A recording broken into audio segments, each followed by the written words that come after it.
Team 1, stand by. Copy. Team 1, standing by. Breach, breach, breach.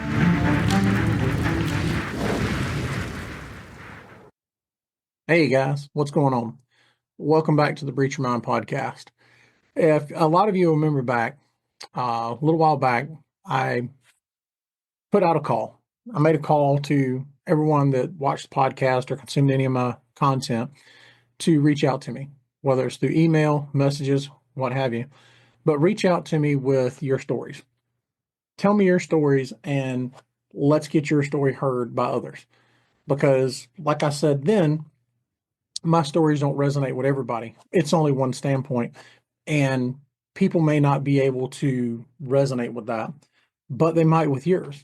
So I wanted to give you guys a chance to help out and get your story out there, get your story of resilience out there to others who may be going through the same thing, and give y'all a chance to help someone else. And in that regard, you guys have. There's been several of you that have reached out. You either sent me a message or emailed me and told me that you had something going on. Unfortunately, I do think that the purpose or the act of simply going and telling that story to everyone yourself has caused you to be a little gun shy, and that's fine. Telling something on a podcast, especially when your face or your actual voice is heard, it's difficult, and I know how difficult it is because despite how it looks, I don't like the camera. I don't like talking either, but I do it and I get through it. So I understand that. But what I will ask is that you keep your stories coming, that you keep reaching out to me, and in doing so, if it's not something you're comfortable with, if you're not comfortable doing a live meeting or a live interview with me, or a recorded interview with me, just tell me your story. Send me an email with your story at breachyourmind.com so that I can get your story out there. And we can tailor it however you need to. We can put your name in it, not put your name in it, whatever you want to get your story out there that you think might help somebody else. Reach out to me so we can get that out there. Because when I put that call out to start this series on resilience, it wasn't a one-time thing. It's a constant thing. I think resilience is something that we need to keep working on. And all of us need to keep developing, even if we already are a resilient individual. We need to keep developing that, because what winds up happening when we are resilient individuals is we are able to pass that on to others. We're able to share that with other people and help make them more resilient as well. And that's what we need. That's what we need to get to. That's a goal for us all to accomplish. And I need y'all's help to do that because I can't do it alone. So, in that spirit, tonight, what we're going to do is we're going to start our resilient series. Unfortunately, the subject of tonight's podcast, I wasn't able to get that person on live with an interview. I'm hoping that'll change. So if it comes across, please, consider it. But this individual's story changed a lot of things for me. It changed my perspective, not only in how I do my job, but it changed perspective for how I see things in life. And it made such an immense impact on me that I have told this person's story over and over again to the extent that I can pretty much memorize what he said and say it. I can tell that story without a whole lot of references. For the purpose of this podcast, I actually went back and took some notes just to make sure I didn't get some things wrong. And that's where I'm going to go tonight. That's what we're going to do is I'm going to start off this series on resilience with something that changed me. And it's not my story. It's someone else's. It happened after I'd already started doing my own job. And that's what I want to focus on. That's what I want to do is I want to start off this series and hopefully encourage the rest of you to send your stories or be willing to come on and interview with me so that we could get your story out to everybody else as well. So without further ado, let's go ahead and jump into the story. HQ Rescue 1068, 9400 Atlantic. Officer down. 252, Delta 242, 226, Delta 757, 1026. What business are you at? Where's he at? Number one. HQ, we're in front of the storage place, 9400 Atlantic. Officer down. Rescue 1068. This particular story is a man by the name of Jared Reston. Some of you may know him. Some of you may be familiar with him. You may be familiar with his story. But if you're not, I'll enlighten you. So Jared Reston was a deputy down in Jacksonville, Florida. He specifically worked for the Jacksonville Sheriff's Office. And on January 26, 2008, which is 2 years after I got onto the job, January 26, 2008, Jared Reston was working at the Regency Mall, and he was working off duty. Him and his partner were sitting in the security booth, and they're watching the security cameras. I don't know how many security cameras were there, but they're watching the security cameras, and they're just working off duty, assisting the mall cops, security, assisting them with doing their job. And they're sitting there, and they're watching these cameras, and they hear it come over the radio, and they can see it on the camera that mall security has got a couple of subjects that they're dealing with. And the individuals were caught shoplifting, so mall security is jumping in and they're trying to do their things. They're putting the call out over the radio. So Jared Reston and his partner, and sir, I apologize, I don't recall your name.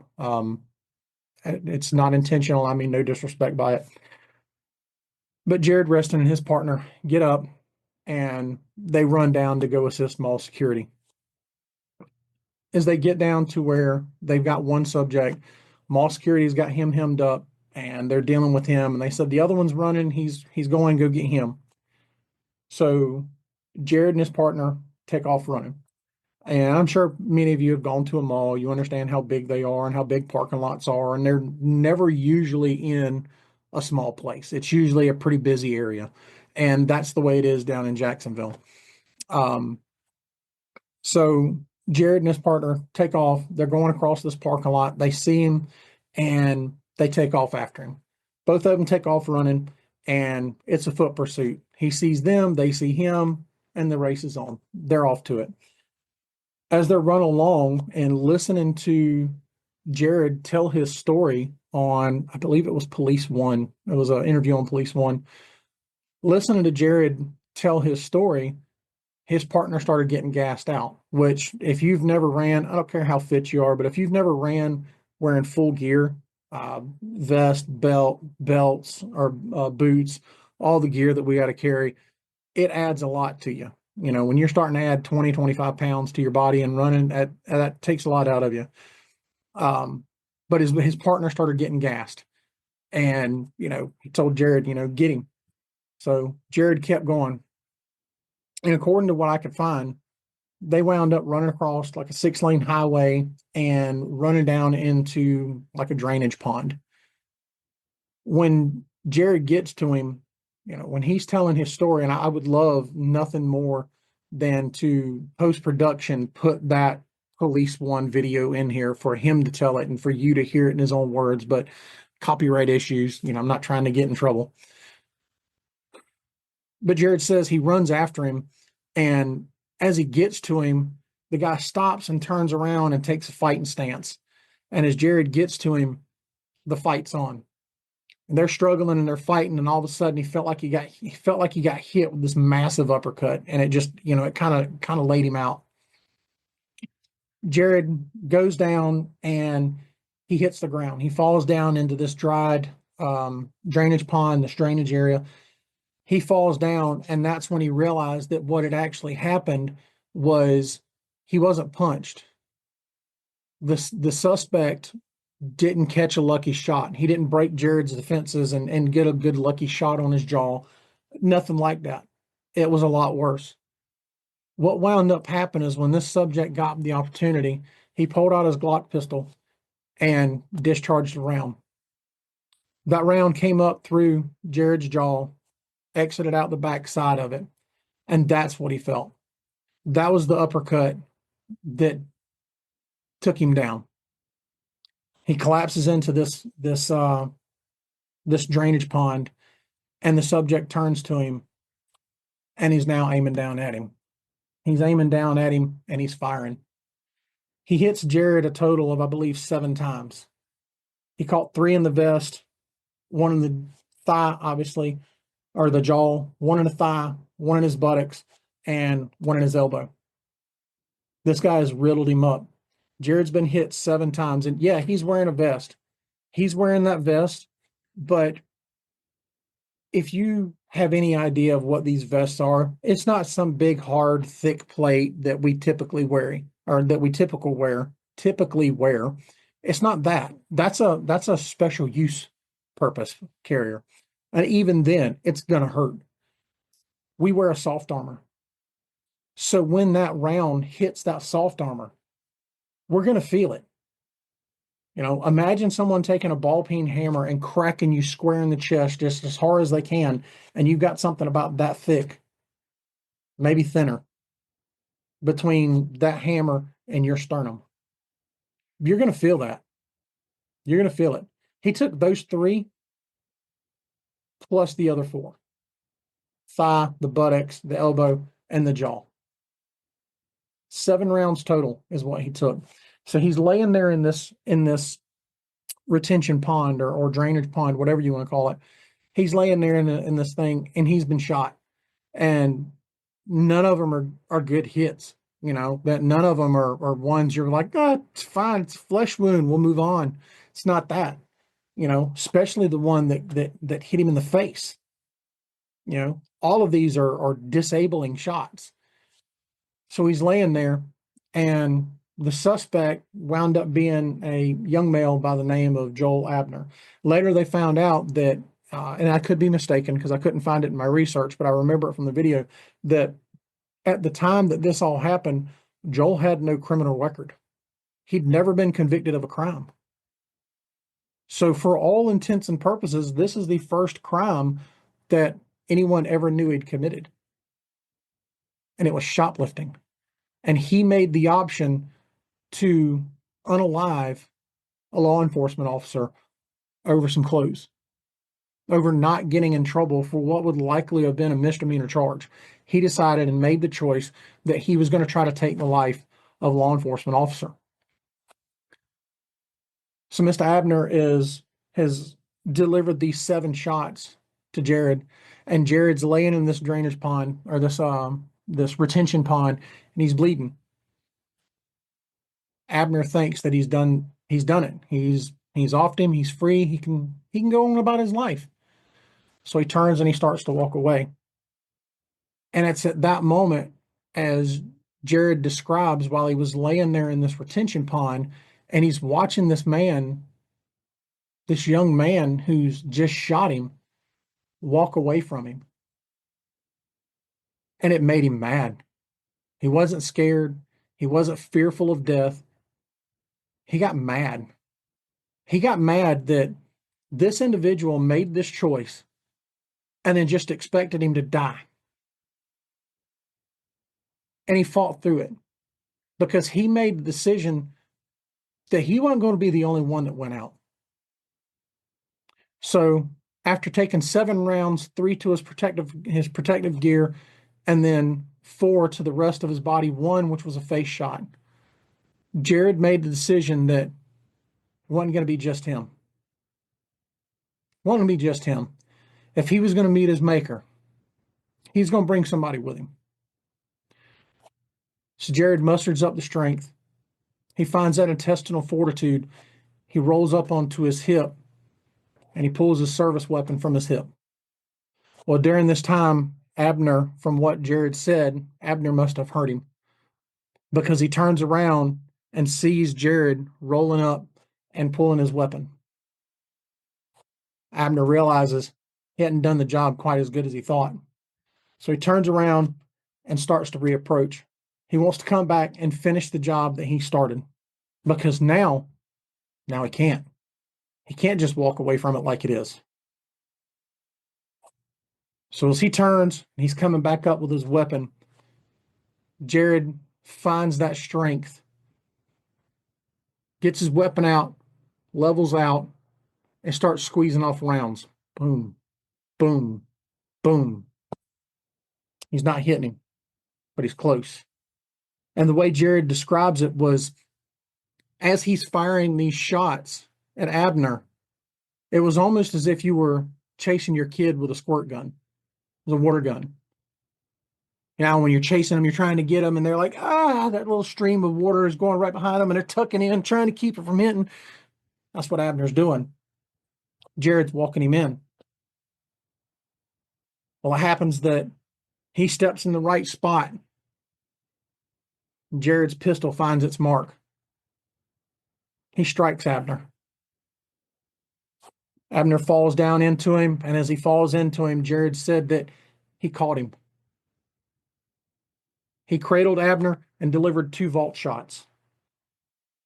And I'd love to go into it. I really would love to go into that. But honestly don't know what'll get me banned and kicked off.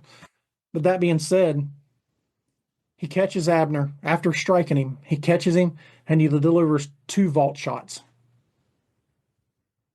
And the fight was over. Now, it took me longer to tell that story of what happened to Jared on that day than it took for it to actually occur. And I'm not going to sit here and try to tell you that I know exactly how long it took, that it was this amount of minutes and this amount of seconds or this amount of seconds. But from my own experience in situations that are rapidly evolving and require every one of your senses to do their part, time slows down for you, but it continues on. And what may have felt like a lifetime for Jared Reston when he made contact with Joel Abner was only a few seconds in time that forever changed both of their lives. Jared was shot up 7 times. Abner was now deceased. His partner gets there. Other services get there. They get Jared up, get him to the hospital. He undergoes a lot of surgeries. He's got a long road to recovery. But he doesn't stop. After it was said and done, when Jared was healed and recovered medically, he went back to the job.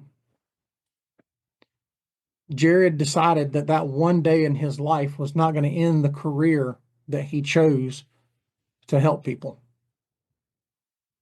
And he got back after it. Jared started in law enforcement in 2001. It's about 5 years before I got on the job. Got in it in 2001, and the very beginning of 2008 is when this all happened. So you're talking about the span of about 7 years. He had about 7 years of experience when this happened. And those few seconds changed his life forever. He got up, he got back on the horse, and he kept riding. Jared wound up finishing out a 20-year career in law enforcement. Didn't stay on patrol. He worked patrol. He worked as an investigator. He was a SWAT team member.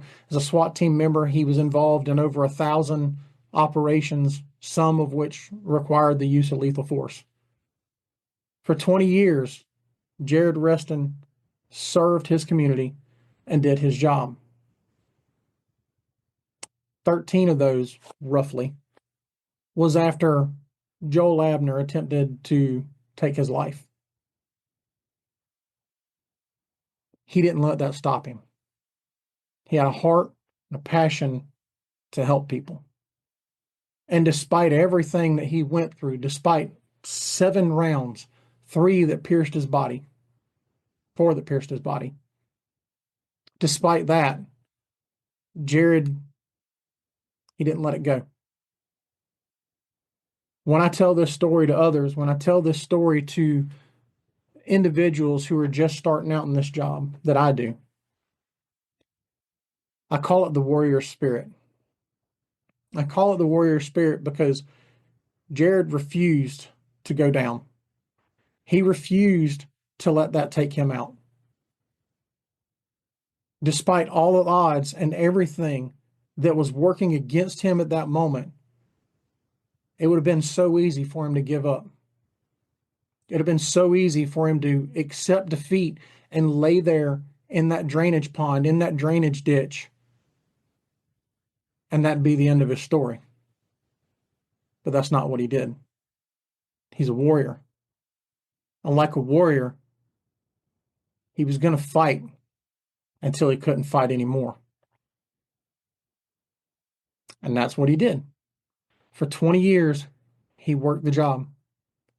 Roughly 13 of those years was after that day. Since his retirement, he's opened up a company called the Reston Group. There at the Reston Group, he's him and his other cadre instruct courses in firearms, tactics, things of that nature.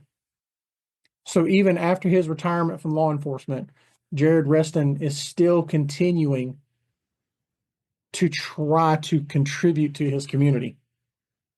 He's still teaching people about firearms. He's teaching people about tactics. He's teaching people, excuse me, he's teaching people about real world situations and scenarios and things that they can encounter in their lives and how to be better prepared for it. That's what he's doing after giving 20 years to the citizens of his community. After taking 7 rounds from Joel Abner, whose intent was to end his life over a misdemeanor charge. That's what he continues to do. Now, I don't know how y'all feel about that story. Hopefully, I did it justice. In my opinion, I don't do it nowhere near the justice that it deserves. Hearing it from Jared, it's a much more impactful thing. But when I watched that Police One video and I saw Jared sitting there on that stage doing the interview and I heard him tell his story, that made an impact on me. That changed my life. Because at the time that occurred, I was a rookie. I got into the job in 2006. I didn't know what I was doing. You know, we all graduate out of our respective academies and we all go through our training and think we know what we're doing. And you get 2, 3, 4 years under your belt and you still think you know what you're doing and you don't know anything. You got a little bit of an idea, but you don't know anything. There's a reason the vast majority of us in this profession say that you're not even considered a veteran until you've finished up 5 years.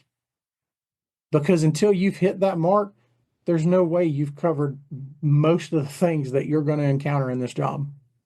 There's no way in a couple of years you've been prepared for what comes with living this life. Jared Reston's a warrior.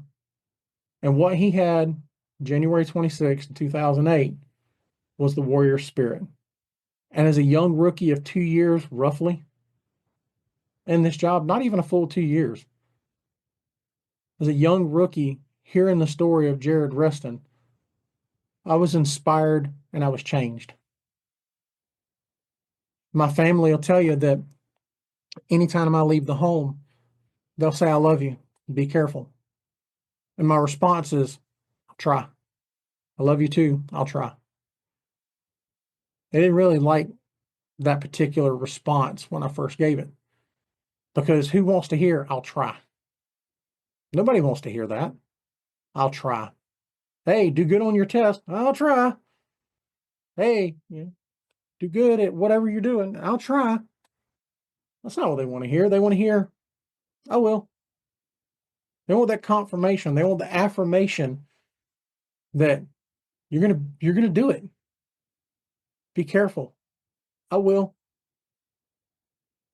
They want the affirmation. Folks, I'm gonna tell you, in this line of work, and it's not just mine, it's all of public safety. Military, public safety. We can be as safe as we want and it not change a thing. We can be as safe as we want, and regardless of our actions, we might not make it home. But all we can do is try. And that's why my response was to my family. Still is today. I'll try. I love you. Be careful. Have a good day. I'll try. Because all I can do is my part. And if I have anything to do with it, which generally do, I want to be careful. Generally not a stupid individual. I'll try. Jared Reston is the one that helped me come to that conclusion that there's only so much I can do, but I'm going to do it until I can't do it anymore.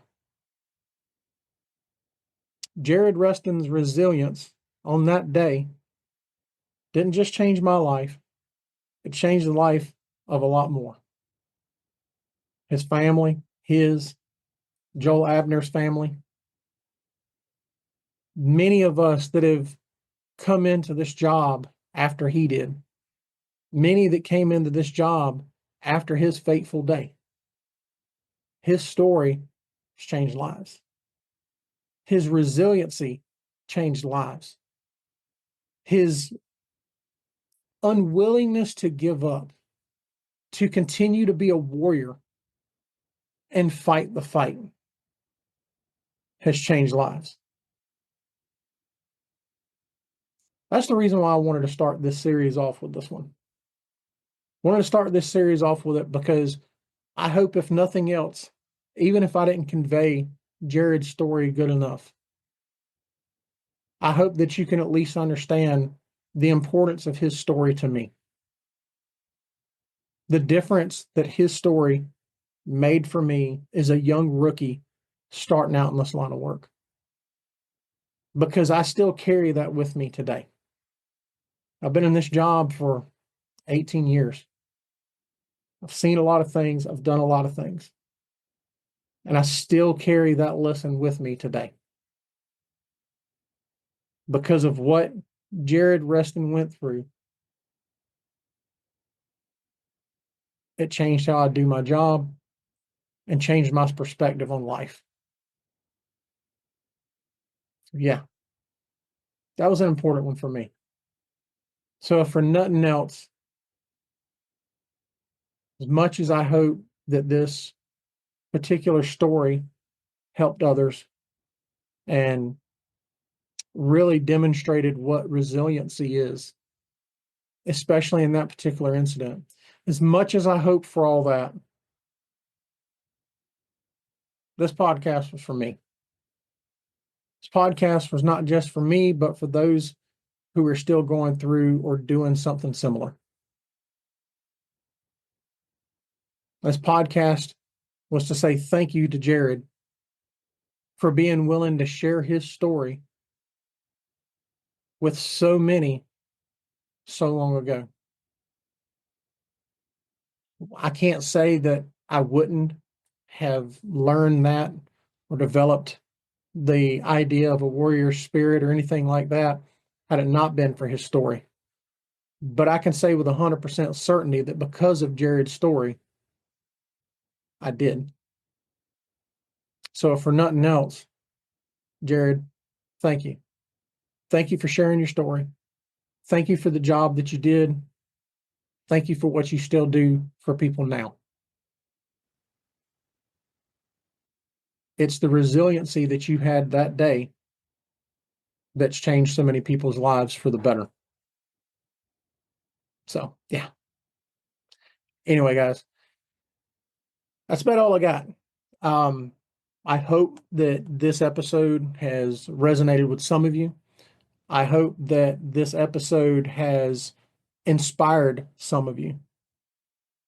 I really hope, above anything else, that it's maybe given some of you a little bit of courage to come forward and want to tell your story, to reach out and have the opportunity to get your story out there.